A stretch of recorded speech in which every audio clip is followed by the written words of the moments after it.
আজি ৰাতিপুৱাৰ ভাত সাজ এনেকৈ খালোঁ, কলমৌ শাক আৰু আলু। কলমৌ শাক কাৰ কাৰ প্ৰিয় বাৰু?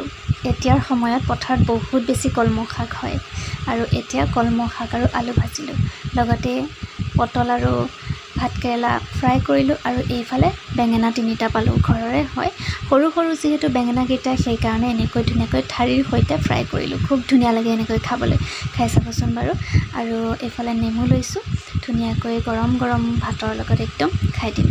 তাৰপিছতে এয়া অলপমান কঁঠাল উলিয়াইছোঁ আৰু আজিৰ কঁঠালটো খুব ধুনীয়া সোৱাদ আছে বাৰু।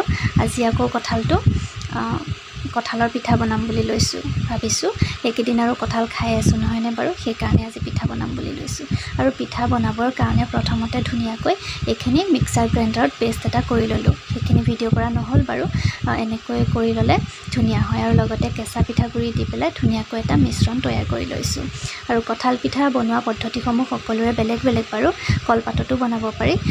মই যিহেতু কলপাত পাবলৈ ইয়াতে টান হয়, সেইটো কাৰণে এনেকৈ বনাইছোঁ। টাৱাখনত অকণমান মিঠাতেল দি দিছোঁ, বা ঘিউ দিব পাৰে, যাতে পিঠাটো মানে লাগি নধৰে।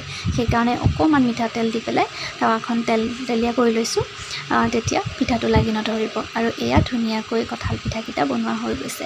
আৰু এনেকৈ কঁঠাল পিঠা মই আগতেও বনাইছোঁ, খাবলৈ কিন্তু খুব ধুনীয়া হয়। চাহৰ লগত সন্ধিয়াৰ সময়ত বা ৰাতিপুৱাৰ সময়ত খাব পাৰে। আৰু এইফালে এইটো পূৰা গ'লগৈ, দেখিছেনে বাৰু? বেয়া হ'ল, কাৰণ যিহেতু ভিডিঅ' কৰি আছিলোঁ, ফটো উঠাই আছিলোঁ, সেইটো কাৰণে পূৰা গ'লগৈ। আৰু নিজে যিহেতু কেমেৰা কৰি আছোঁ, মোবাইলটো ধৰিব লগা হৈছে, সেইকাৰণে অকণমান অসুবিধা হৈ যায়।